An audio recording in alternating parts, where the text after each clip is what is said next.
Himalayan देवभूमि संसाधन trust द्वारा आज उत्तरांचल प्रेस क्लब में उत्तराखंड में उत्पादित बारानाजा पारंपरिक अनाजों को एक विशिष्ट पहचान देने के उद्देश्य से एक प्रेस वार्ता आयोजित की गई, जिसमें ट्रस्ट द्वारा बनाए गए पारंपरिक अनाजों से बने उत्पादों के बारे में जानकारी उपलब्ध कराई गई। इस अवसर पर पुरोला के विधायक राजकुमार ने जानकारी देते हुए बताया कि हिमालय देवभूमि संसाधन का उद्देश्य छोटे किसानों की आजीविका में वृद्धि करना है। उन्होंने बताया कि इस संस्था द्वारा समय समय पर इन पारंपरिक अनाजों को संरक्षण करने, इसमें मूल्य वृद्धि करके उत्पादों का विकास किया गया, जैसे मंडवा के लड्डू, बर्फी, गुलाब जामुन, देवभोग इत्यादि हैं। बताया कि संस्था पारंपरिक अनाजों में मूल्य वृद्धि कर व्यवसाय कृषि उद्यमिता विकास के माध्यम से करना चाहता है, जिसमें प्रथम चरण में प्रदेश के 4 जनपदों के 100 ग्रामों के 6000 परिवारों के लिए बेहतर और स्थायी आजीविका के अवसर पैदा करना है, जिससे प्रदेश में उद्यमिता विकास होगा एवं स्थानीय युवाओं हेतु रोजगार के अवसर पैदा होंगे।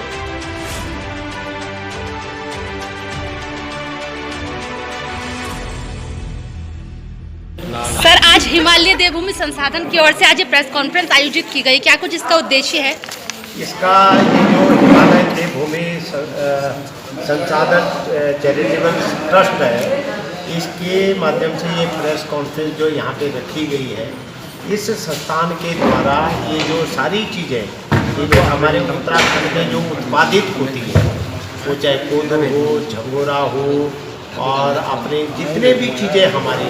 उत्तराखंड में उत्पादित होती है, उससे बने हुए वो जो ये क्या उत्पाद है, वो ये मिठाई का रूप है, इसको या प्रसाद का रूप है, उसके एडवर्टाइज के लिए इन लोगों ने आज ये प्रेस रखी है, जैसा कि मुझे देखने को मिला है। और आप यहाँ पे जो मैं इस टेबल पे जो चीज़ें देख रहा हूँ, जो इन सारी चीज़ों की जो क्वालिटी है, ये बहुत ही उत्तम किस्म की क्वालिटी है। और आज तक मैंने इतने कई संस्थान में मैं गया हूँ, कई जगह मैं गया हूँ, कई जगह मैंने चीज़ें देखी हैं, लेकिन जो चीज़ मुझे यहाँ इनकी क्वालिटी जो मैंने देखी है, ये अपने आप में एक उत्तम किस्म है।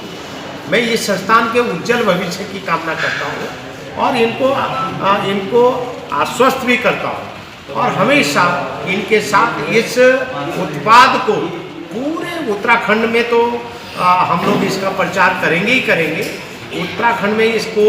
आगे बढ़ाएंगे, लेकिन हम इसको पूरे हिंदुस्तान में और हिंदुस्तान से बाहर देश और विदेश में हम इसको आगे बढ़ाने का काम करेंगे। हम सब लोग मिलके हम ये चाहते हैं कि जब कोई हमारा उत्तराखंड का कोई व्यक्ति या हिंदुस्तान का कोई व्यक्ति किसी अमेरिका के किसी रेस्टोरेंट में बैठा हो, तो उसका जो वेटर है वो यहाँ या उसका जो शेफ है वो वहाँ आके ये बोले कि आपको कौन सी चीज़ चाहिए और किस देश की चाहिए और किस राज्य की चाहिए, तो उस जगह पर हमारे हिंदुस्तान के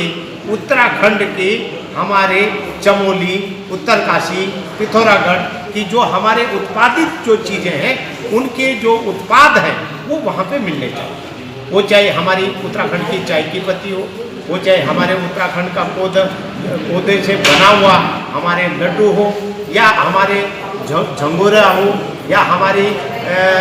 पुरोला का जो हमारा लाल चावल जो शुगर फ्री है वो चावल हो, चाहे हमारे हरसिल की राजमा हो, इस टाइप के सारी चीज़ों का वहाँ पे देश और विदेश में उसका प्रचार हो, यही मुझे इस शुभ अवसर पर बोलना। इन उत्पादों में ऐसी क्या खासियत है जो अन्य में नहीं है? Very good. देखिए, हमारे जो उत्तराखंड के जितने भी उत्पाद हैं, वो सबसे पहले क्या है कि अगर आप देखोगे तो मिनरल जितने मिनरल्स हैं, चाहे वो घास हो, उनका अगर आप पानी भी मिलोगे तो उसमें मिनरल्स की मात्रा बहुत है।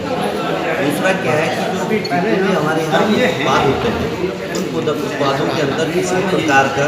हर्बिसाइड, फंगिसाइड या किसी प्रकार का कीटनाशक जो हार्मफुल हो यूज नहीं होता। वहाँ आज भी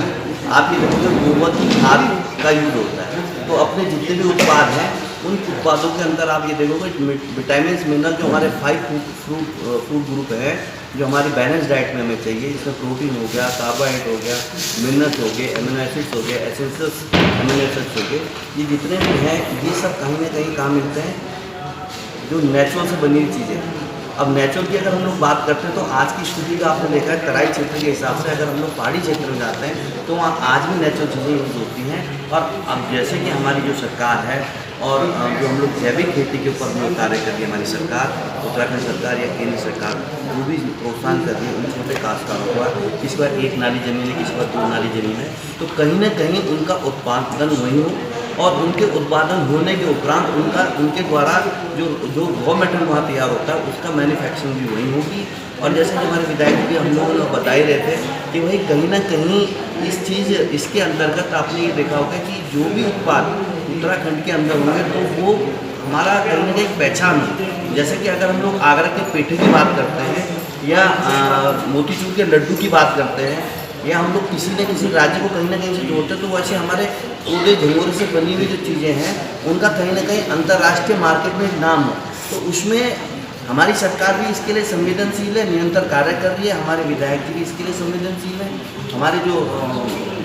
एक वर्कर है या हमारी जो संस्था है या व्यक्तिगत जिन संस्थाओं को मैं जानता हूँ, विधायक जी ने भी जैसे बताया कई संस्थाओं के संपर्क है, उसमें हम लोग लगेंगे। लेकिन साथ में आप लोगों आज इस कार्यक्रम के माध्यम से मेन क्या है कि इस चीज़ का प्रचार प्रसार मीडिया के माध्यम से जितना अच्छा हो सकता है, सोशल मीडिया के माध्यम से जितना अच्छा हो सकता है, उसी आयोजन के तहत ये कार्य किए गए। तो इसलिए इस विशेषता है इन कहीं ना कहीं जैसे हम रोग की बात करते हैं तो या हम लोग इसको अगर न्यूट्रिएंट्स के ऊपर अगर हम लोग बात करते हैं तो उसमें भी ये लाभकारी है अन्य चीज़ों की अपेक्षा। सर, आपने इन उत्पादों के माध्यम से 6000 परिवारों को यहाँ पर आजीविका देने की बात कही है, क्या लक्ष्य है? इसमें हम लोगों को जो देवभोग प्रसाद का जो योजना है, इसमें जो सबसे पहले जैसे हमारे उत्तराखंड में लोग पलायन कर रहे हैं, जगह जगह लोगों के खेत खाली पड़े हुए हैं, तो हम लोगों का ये सोचना था कि हम लोगों को भाई हम लोग ये जो हमारे पहाड़ी अनाज है वहाँ पे लोगों को इन चीज़ों को उत्पादित करवाएं और इनसे उत्पाद तैयार करके जैसे हम लोगों का ये है कि मंदिरों में ये प्रसाद के रूप में शुरू करें। हमारे यहाँ पे 4 धाम है, 4 धाम के अलावा प्रदेश सरकार ने 625 मंदिरों को चिन्हित किया है कि आने वाले समय में जो उत्तराखंड के उत्पाद है उनसे मतलब प्रसाद तैयार करके उन मंदिरों में हम लोग वो करेंगे। तो हम लोगों ने इस पर कार्य करना शुरू कर दिया है और काफ़ी स्वयं सहायता की महिलाएं हमारे साथ जुड़ी हुई, किसान जुड़े हुए हैं। और प्रसाद के साथ साथ हम लोगों ने एक इसका दूसरा जो फेज है इसमें हम लोगों ने देवभोग स्वीट्स का करा था। तो पिछले वर्ष हमने दीपावली में देवभोग स्वीट्स को लॉन्च करा था, माननीय मुख्यमंत्री के द्वारा ही वो उसका शुभारंभ किया गया। और इसमें जैसे हम लोग मडवे के लड्डू, मडवे के बर्फी, मडवे का गुलाब जामुन और चौलाई के लड्डू, चौलाई के बर्फी तैयार कर रहे हैं। और इसका मतलब मार्केट में बहुत अच्छा रिस्पॉन्स मिला। जैसे अभी हमारे उनियाल जी ने भी बताया कि ये मतलब शरीर के लिए बहुत ही पौष्टिक वो है। मतलब अभी जैसे कोरोना काल में हर कोई कह रहा था कि भाई अपने उसको इम्यूनिटी को डेवलप करो करके, इम्यूनिटी बूस्टर होना चाहिए। तो हमारे जो ये उत्पाद हैं ये सारे इम्यूनिटी बूस्टर हैं, स्वास्थ्य के लिए बहुत ही अच्छे हैं। क्योंकि पिछले साल हमारे जो ये उत्पाद इन उत्पादों को लोगों ने जिन लोगों ने उपयोग करा उससे हम लोगों को काफ़ी फीडबैक मिले कि ये स्वास्थ्य के लिए बहुत ही लाभदायक है करके। और काफ़ी दूर दूर से लोगों को इन चीज़ों को उत्पादों का ऑर्डर भी आए। तो हम लोगों का सतत प्रयास है कि इस कार्यक्रम से माध्यम से ज़्यादा लोगों को उत्तराखंड में रोजगार मिले। हमारा मुख्य मुद्दा ये है कि इस कार्यक्रम के माध्यम से लोगों को रोजगार मिले।